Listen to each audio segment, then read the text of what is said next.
Hello, I'm Sid Larson, Literacy Consultant for CESA 2.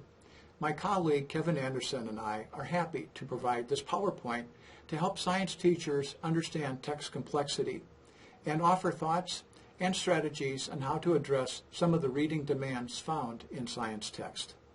Kelly Gallagher's first belief in his book, Write Like This, is that the Wizard of Oz would have made a lousy teacher. He uses his own classroom and the intensive preparation he went through to be ready for teaching Shakespeare. The night before his lesson, at home, he would read and reread the Shakespearean text, look at his annotations, refer back to earlier notes, so that on the following day he would be at the top of his Shakespeare game. Students must have listened and looked in awe, thinking that Gallagher certainly has some sort of DNA marker for Shakespeare. Later, Gallagher discovered that what he was doing at home, behind the curtain, so to speak, should be modeled in front of his students, the reading, writing, and thinking that he used to get ready for his lesson. In other words, he needed to model the literacy demands of his discipline. As science teachers, we also need to come out from behind the curtain and mentor the literacy demands of our discipline. This process can begin with a heightened awareness of the complexity of text used in the discipline of science. Let's begin by reading Anchor Standard number 10. Read and comprehend complex literary and informational text independently and proficiently. Common Core insists that this is a shared responsibility. It is one of the major shifts from previous standards. To be college and career ready, students need a deeper understanding of the literacy demands unique to many disciplines. How complex are your science texts? Is the answer based on careful analysis or more of a generalized impression based on watching your students interact with text? The Wisconsin Department of Instruction provides a rubric for measuring the complexity of both narrative and informational text. These rubrics are especially helpful for teachers to make professional judgments about the complexity of journal articles, supplementary resources, and providing differentiated materials for their students. These forms can be downloaded from the DPI. This page is from McDougall and Littell's Integrated Course Number 2 for 7th grade. It was selected simply by randomly opening the book.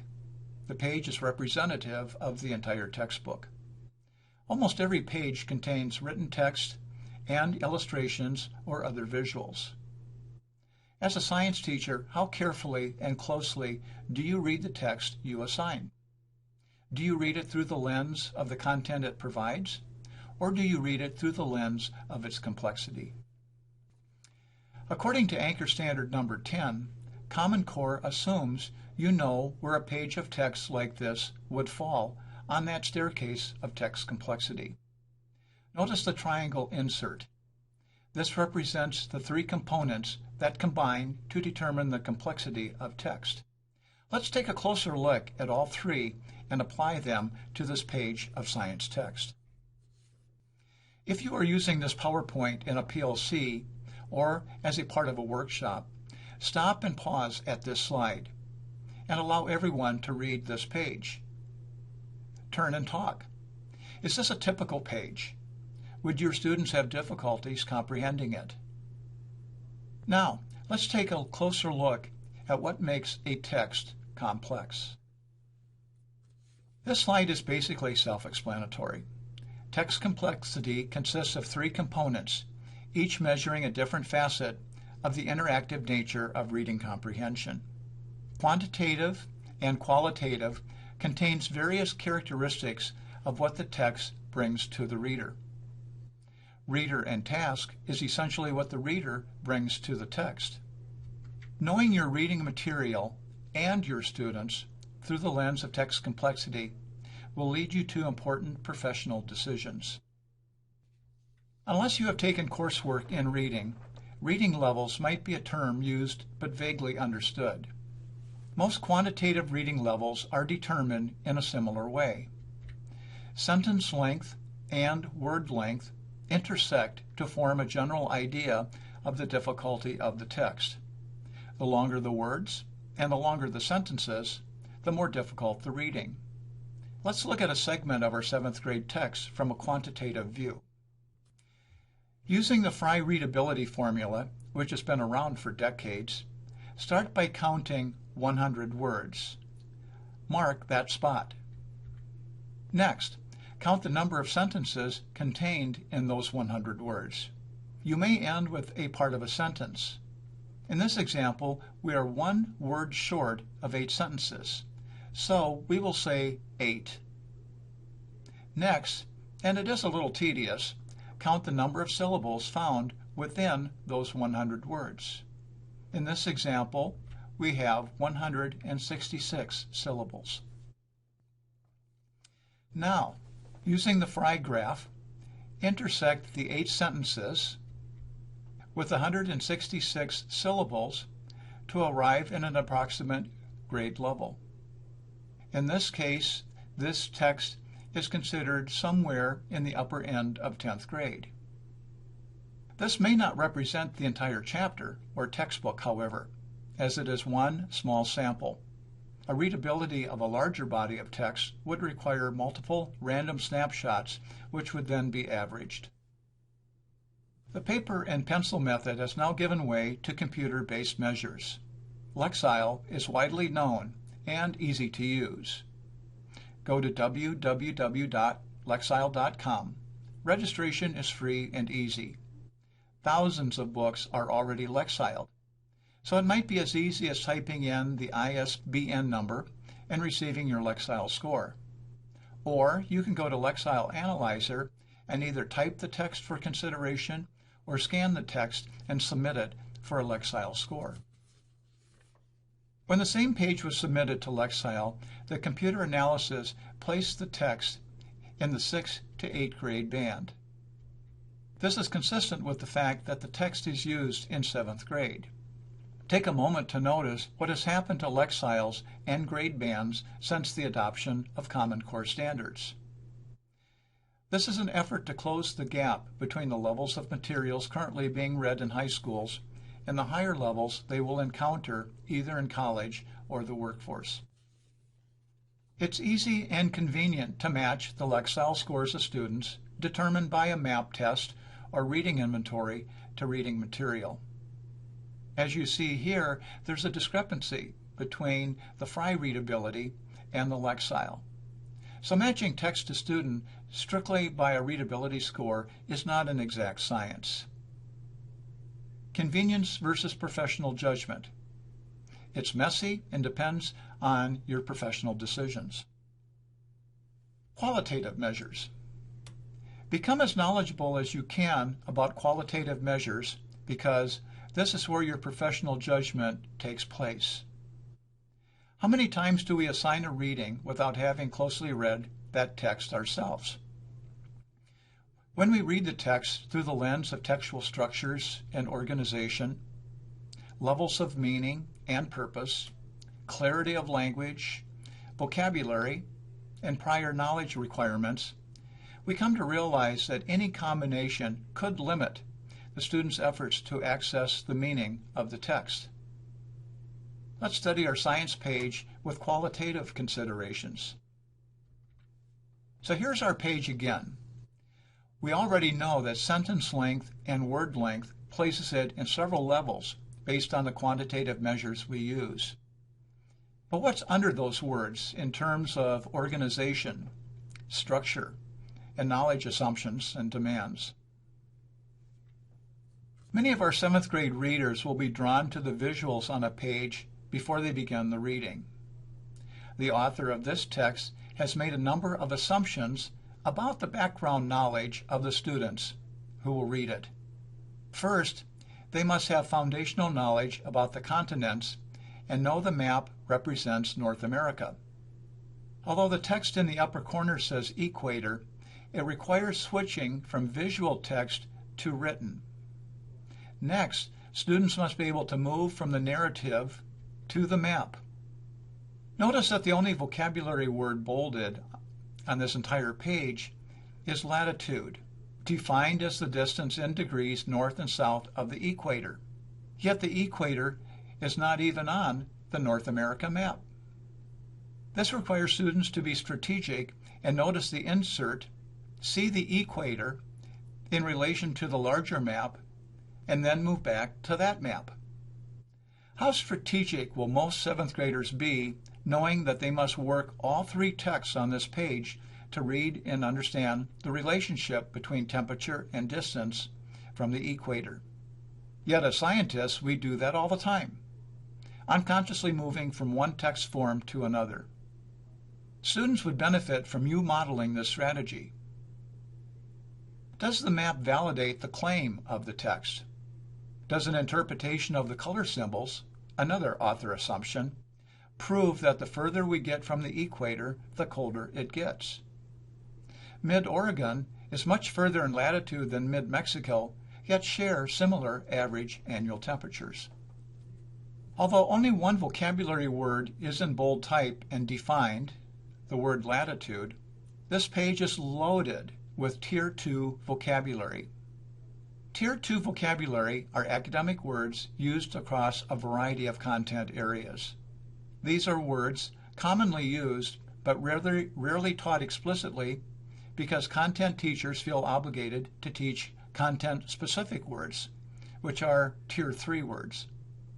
For students to gain understanding of this text, they must have working knowledge of math terms such as factor, angle, and the fraction 1/360th, and geography words like poles, regions, and hemispheres. How many students realize degrees has 2 meanings and usages?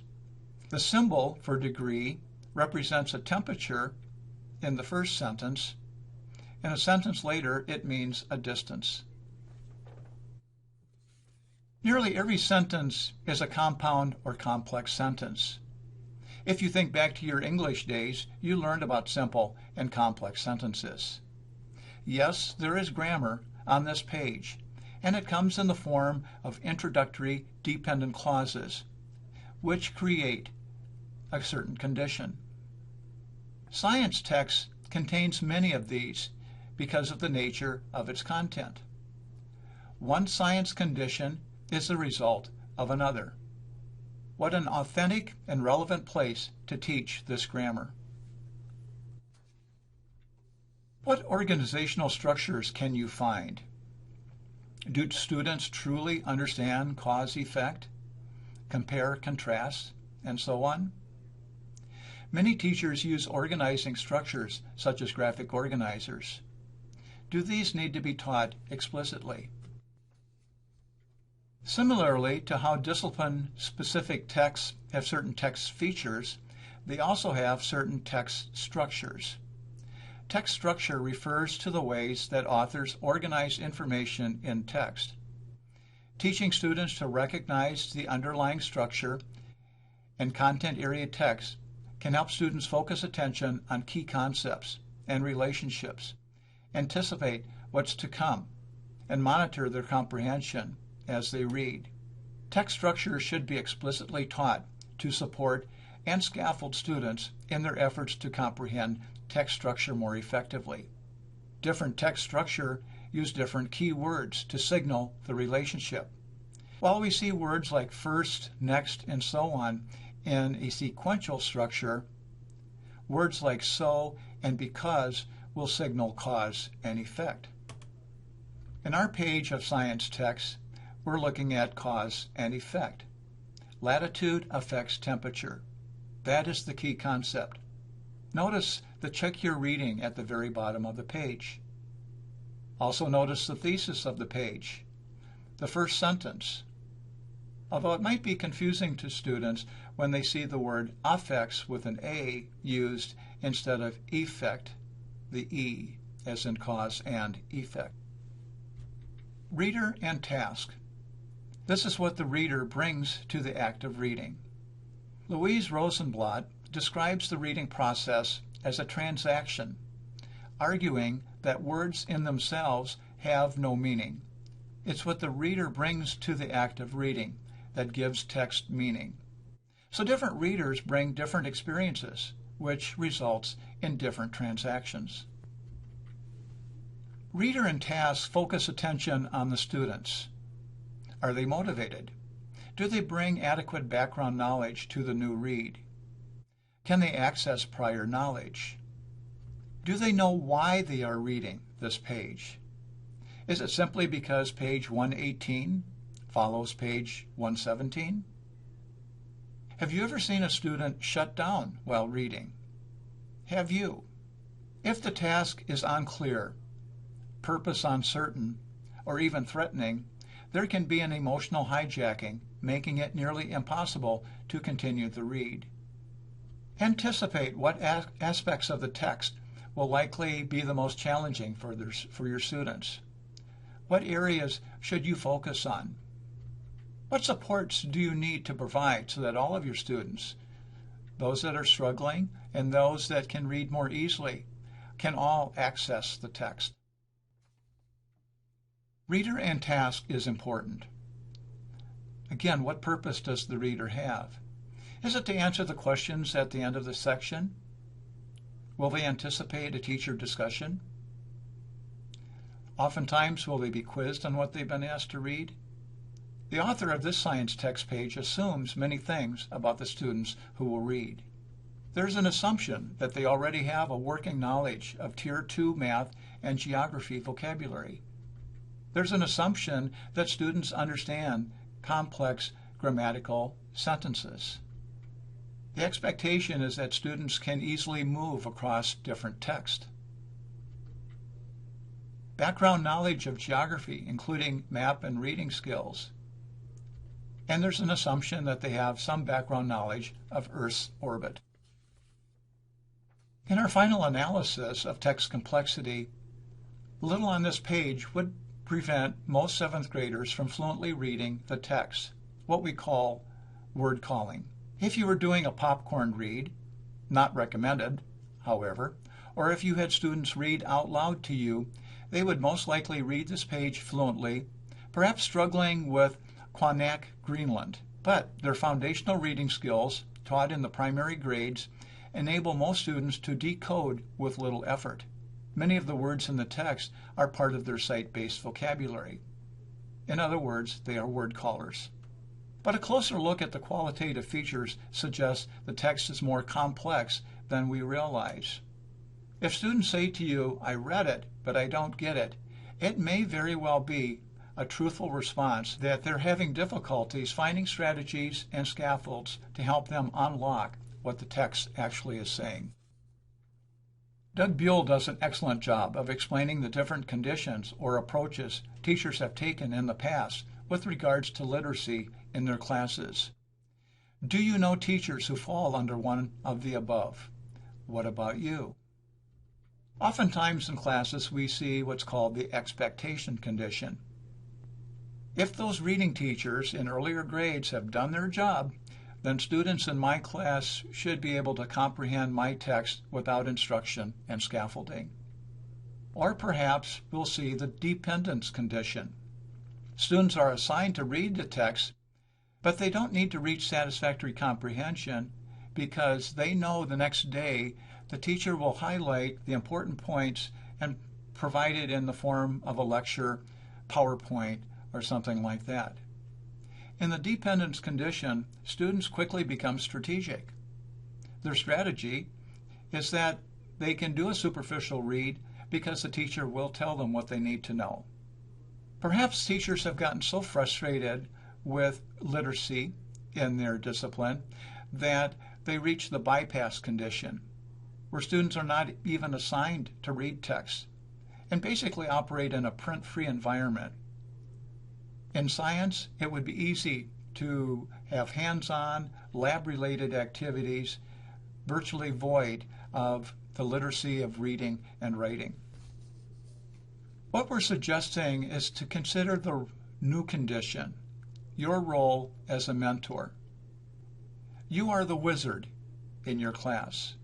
You are the expert in the discipline of science. In comparison, your students are apprentices. If you accept a mentoring condition, then students are mentored to comprehend text and are provided instruction and scaffolding. In a sense, you come from behind the curtain and help make visible the literacies of science that are so easy for you. Although front-loading is a term often heard in a reading class, Doug Buell argues that text, especially in the disciplines, are authored by content experts who assume their audience, our students, have certain background knowledge and are strategic readers of content-specific text. He refers to this as hidden knowledge. These assumptions may be very inaccurate. Preparing our students may require certain front loads not realized in the past. If you realize that there are qualitative demands, part of the hidden knowledge, then vocabulary, concepts, or text structure may need to be pre-taught. From a reader and task perspective, do you need to activate prior knowledge? Or do you need to build background knowledge? Will a particular read depend on something that you had read and discussed in class, let's say, 2 months earlier? It's important for you to decide what you want students to know and do, and prepare them for that task. In other words, students do not automatically have access to what the text means simply by reading the words. Fisher and Fry provide excellent resources to guide teachers in the direction of the mentoring model. Content teachers may not realize that over the years they have acquired skills and strategies that allow them to read and comprehend the texts of their discipline. What may seem very natural for us, the access points, may not even exist for many of our students. According to Fisher and Fry, there are 5 access points. Purpose and modeling, which is a before the reading access. Access point number 2, close and scaffolded reading instruction, which occurs during the reading process.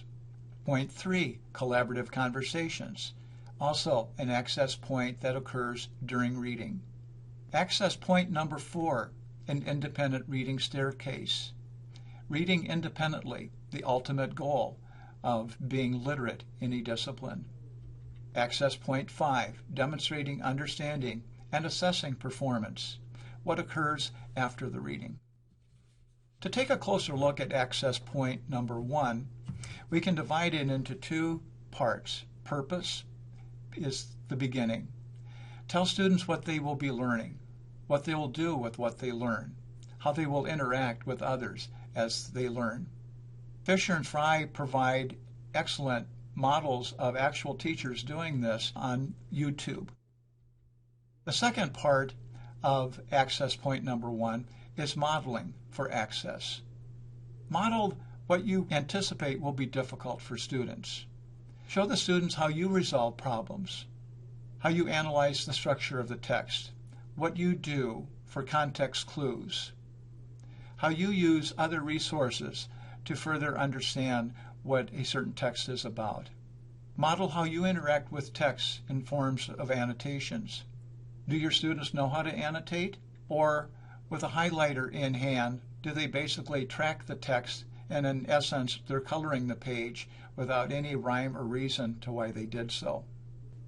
Model how you think through a text, out loud as a think aloud. Interact. Share your reading with the students.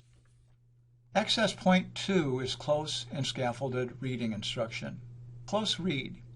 This means asking students to work the text through text-dependent questions, which require the students to return to the text several times, finding evidence of their answers in the text, rather than relying on their memory, what they remember they had read. As a teacher, you use questions very differently. You are not interrogating the class to see who read the assignment and who did not. Rather, you're showing them a questioning technique that they will in turn take into their college and career years as an independent activity. Doing literacy practices versus using literacy practices. The Buell book has been inserted into the collaborative area of the gradual release of responsibility model. The strategies in his book are intended for collaboration and are not meant to be the newest homework worksheet to be sent home and filled out overnight. As students become more strategic, the scaffolds can be taken away. Again, the object is independent comprehension processes. This in turn leads us to access number 4. Continuing with the gradual release of responsibility concept, we move to collaborative conversations. Collaborative learning. Disciplinary literacy also includes listening and speaking. Collaborative conversations provide opportunities for students to communicate as scientists. This in turn becomes the oral rehearsal for writing science. The better we speak science, the better we write science. Collaborative conversations, critical in the process of assessing complex texts. Students can help each other in the absence of the teacher. It gives students an authentic opportunity to apply skills and strategies. And in the process, they're building their academic language. How many science teachers have their own classroom library of science-related text? By high school, students should be reading considerably more informational text than narrative. Your textbook doesn't count. What journals and online texts can be available? A literacy-rich science class has the capacity to influence background knowledge, create curiosity, and affect the reader and task component of the text complexity triangle. It exposes students to the texts that science themselves read independently. Science classroom lab environments can almost be sterile literacy environments, except for perhaps the wall-sized periodic table hanging on the back wall. Allow students to be exposed to the texts of real-life science. The Wisconsin DPI provides valuable resources promoting literacy in all disciplines. In addition, the CSIS throughout the state can be an important source for training and support. One of the key requirements of the Common Core State Standards for Reading is that all students must be able to comprehend texts of steadily increasing complexity as they progress through school. By the time they complete high school, students must be able to read and comprehend independently and proficiently the kinds of complex texts commonly found in college and careers. Access Point 5, demonstrating understanding and assessing performance. Again, the goal is not just increased comprehension, but what can students do with a deeper understanding of the materials and texts? Starting with the end in mind, what do we want students to know and do? How will you assess? What tasks can be authentic and meaningful? Science literacy begins with each science teacher being aware of the unique demands of science texts. Lessons need to be strategic and purposeful and involve the same reading, writing, speaking, and listening that real scientists use. Use the support available in your district, such as a literacy coach. Contact your CISA for workshops and additional support. Contact Dr. Kevin Anderson at the DPI with literacy-based questions. I'll be glad to answer your questions if you contact me at CISA 2. Thank you. Hello, I'm Kevin Anderson, the Science Education Consultant here at DPI. I hope you found this text complexity module to be useful. I really appreciate Sid Larson for coming up and sharing his insights with us today. I know that when I was a science teacher, I did not have a good sense of how complex the typical science textbook page really can be for our students. We really want all of our students to be able to read like scientists, and so they need support in being able to integrate all those different modalities on a textbook page to make sense of the science phenomena they're learning about. So as you look around on this website, I hope you dig into some of the other resources that we have links to, and I hope that you're able to use this with your own professional learning communities at your schools.